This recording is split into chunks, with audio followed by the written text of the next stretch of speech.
والصلاة والسلام على أشرف المرسلين سيدنا محمد وعلى آله وصحبه أجمعين. وقال الله تعالى في كتابه الكريم: يا أيها النبي إنا أرسلناك شاهدا ومبشرا ونذيرا. صدق الله العظيم. Draga braćo i poštovane sestre, sa ovom ilahijom koju su proučile djeca našega muhađira ovdje, ova svečanost će prije dove i ašireta biti završena. Rekao sam u početku i ponovo kažem zahvalu svemogućem Allahu dželešanu činim i ovoga puta na svim blagodatima, darovima i nimetima kojima nas Allah dželešanu obasipa i kojima nas Allah dželešanu daruje. Mi smo se ovdje sastali i evo priveli kraju ovu našu manifestaciju vjersku povodom rođenja Muhameda alejhi selatu vesselam, gdje smo iz ovih ilahija, mevluda, recitacija mogli uzeti velike i veoma dobre i korisne pouke ako smo lijepo saslušali i ako je naše srce moglo, ako je bilo barem koliko toliko zdravo da apsorbuje unutar sebe sve ove dobrote koje smo mogli čuti kroz ove spjevove mevludske, ilahije, tekbire i recitacije. Vidite, ja odmah u početku želim da ovdje naglasim i da kažem da u ovom goru koji ovdje smo pripremili i čiji su učesnici, polaznici vjerske obuke ovdje kod mene u ovom džematu, imam i 5 muhađira.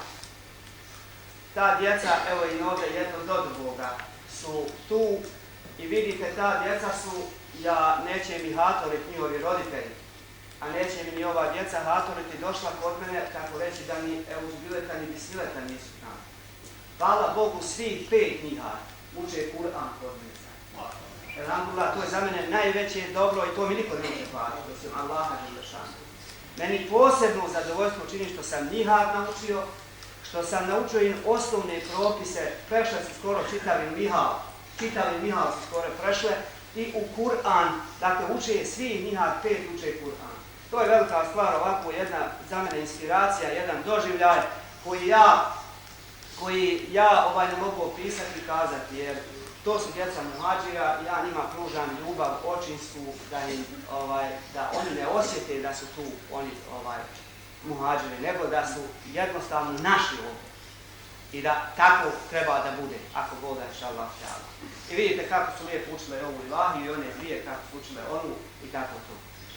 Allah dželešanu kaže u ovom, i hoću da kažem ovdje da mi prekidamo rad sa vjerskom obukom za 20 dana do 20. septembra.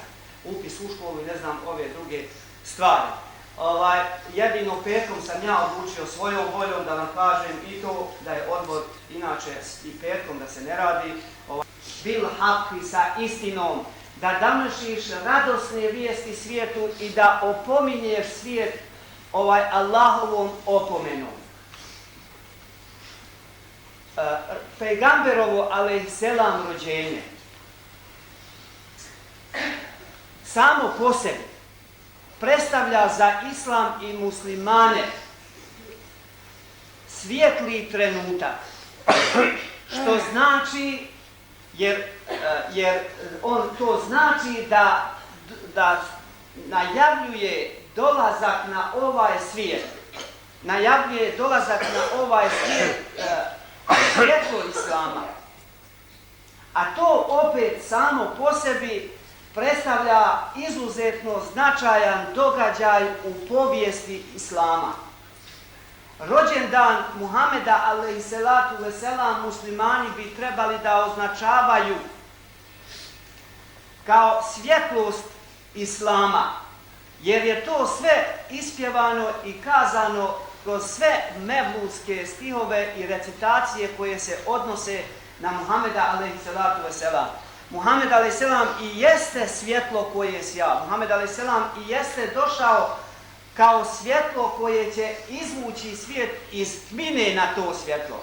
Elif lam ra kitabun enzelnahu ilejke li tuhriđen nase mine zulumati ila nur.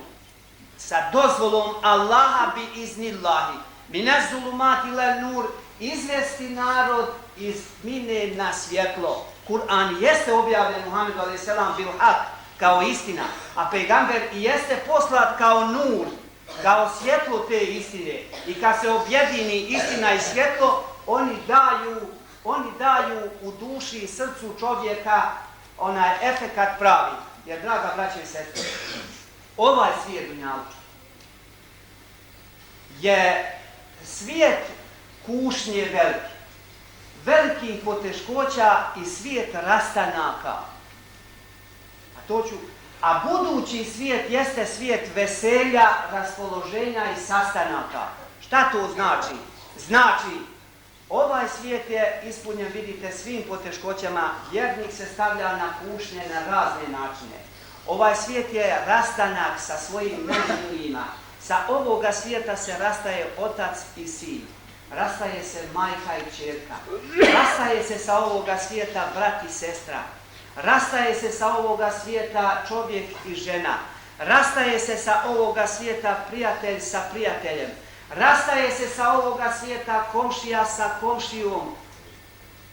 Odlazi na budući svijet. Na budućem svijetu je ponovni sastanak oca i sina, majke i ćerke, brata i sestre, prijatelja i prijatelja, komšije i komšije. Onoga momenta kad duša izađe iz moga tijela ili tvoga, ona pravo ide onoj duši koju je poznavala na dunjaluku, duši svoga oca ili svoje majke, svoga sina ili svoje ćerke, svoga brata ili svoje sestre. Znajte i budite ubijeđeni.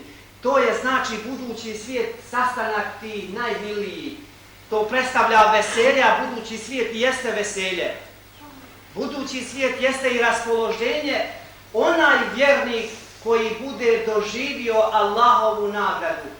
Za njega neće biti većega veselja i raspoloženja kada vidi dženneske blagodati koje je Allah pripremio vjerniku svom vjerniku, svom robu koji je Allaha vjerovao i Allahu zikr činio, a Muhammed kaže se, alejhi salatu vesselam, posjećujte ona mjesta i nemojte žaliti vremena i truda gdje se zikir Allahu čini, gdje se tekbir Allahu čini, gdje se Allahu na seždu pada, jer su ta mjesta dženneske bašče. Ovo mjesto na kome se mi sada nalazimo, koji posjetio, jeste ušao u džennesku bašču. To su dženneske bašče. Mi bježimo iz dženneskih bašča. Mi nećemo dženneske bašče.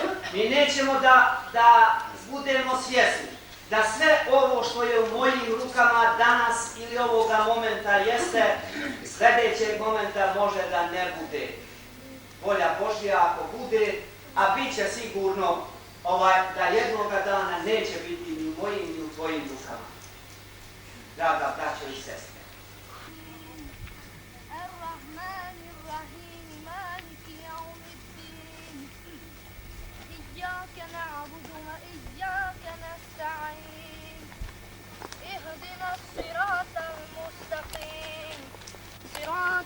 الذين أنعمت عليهم غير المغضوب عليهم ولا الضالين.